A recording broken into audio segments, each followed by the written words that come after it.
Hello, everybody. I'm a practicing therapist and a doctoral student of psychology. Today, we're talking about the aspect that when you don't need women, you appear attractive. And for any of you men who you don't ever really need women, you can imagine how much you can share with others how much women are attracted to you. The quick summary of this video is actually going to be posted in our group. It's where I post a lot of summaries of these videos, so it's just quick access. I make some videos separately for that group as well. We're probably going to get courses and other things. And so to join, that is pinned in the comments. So let's first talk about needing versus wanting. Wanting a woman is different than needing. Neediness can push women away. And the very first point is that these men are confident with who they are.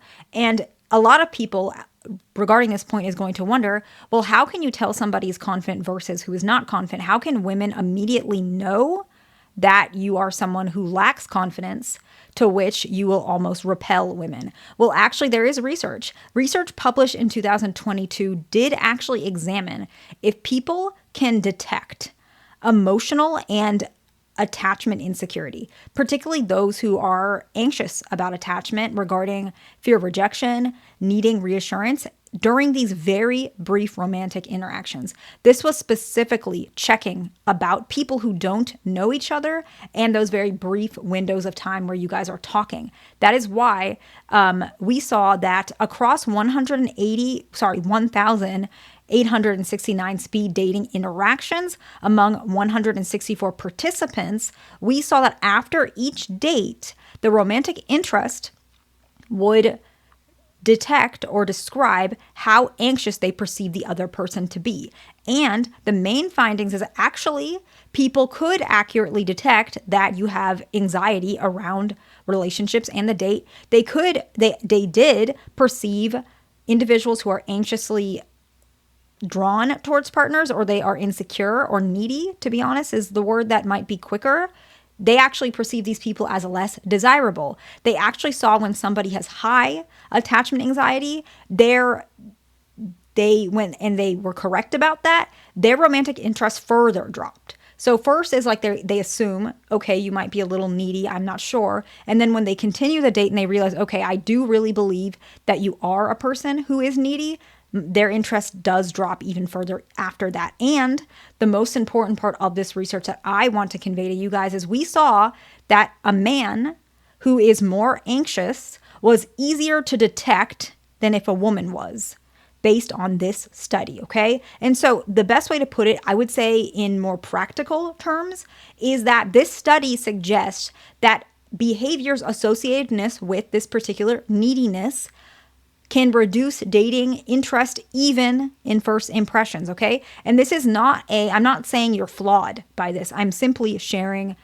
research, because a lot of times people wonder why, when you are less needy or when you're more independent or when you don't need women, why are you suddenly more attractive? Well, this is why. It's very easy for both genders to indicate when somebody is needy, and they do perceive it as less attractive the higher they perceive you as needy. So it's the first one. They perceive you as confident, not needy, okay? The second one is that you speak for yourself.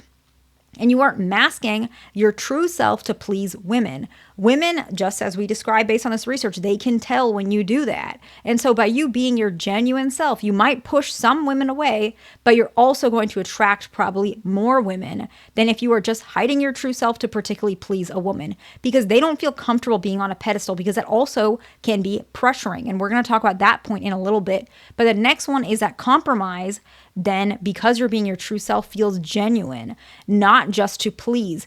The interesting part about humans is we do value something that we have to work for a little bit.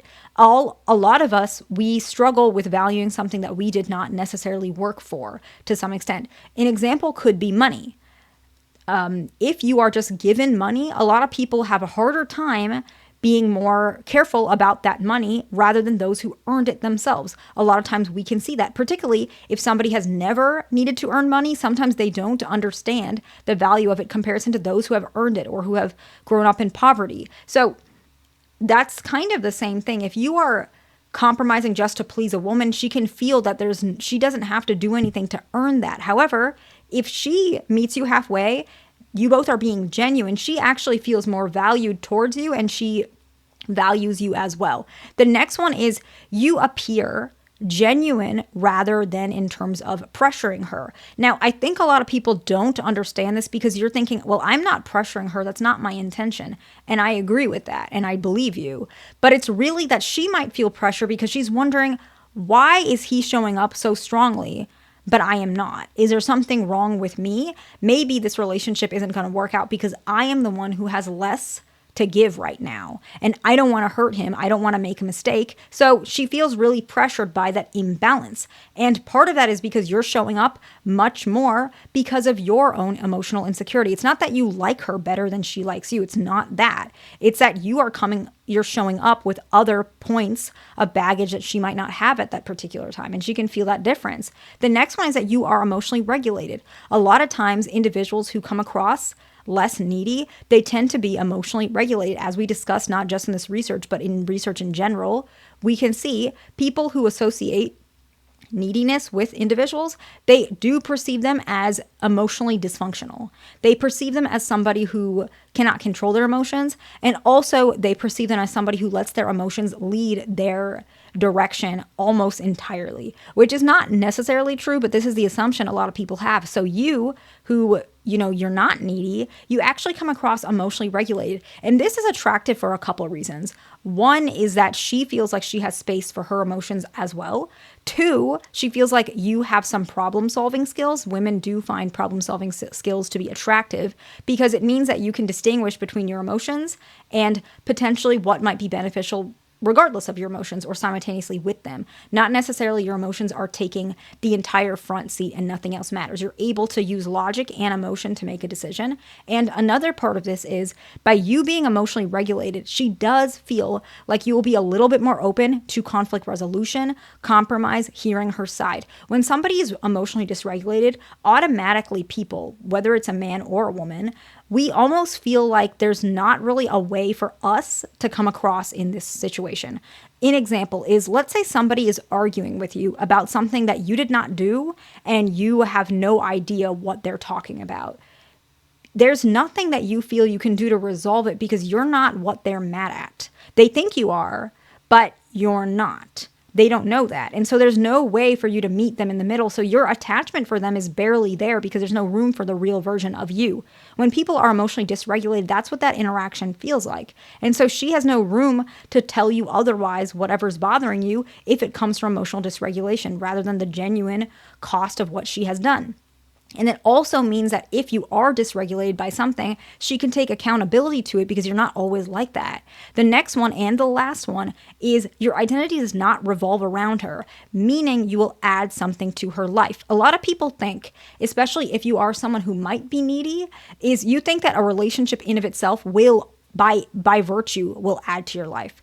People who are not that way, and a lot of you guys are not that way, so you can fill into the folks who are, a relationship is only going to matter if it adds to your already satisfying or full life. You don't need it, but you want it if it benefits you. She's going to feel that way as well. And so by you having your own life, whatever you can add to her life benefits hers as well. And so she's actually going to be more attracted to you because she can feel benefits and you can feel benefits from her life rather than two people just wanting to be in a relationship just for the course and the sake of a relationship to which the relationship in of itself may run its course. And so I hope this video is helpful to somebody. The research is in the description box. The group that you want to join is pinned in the comments, and any consulting calls with me is also pinned in the comments.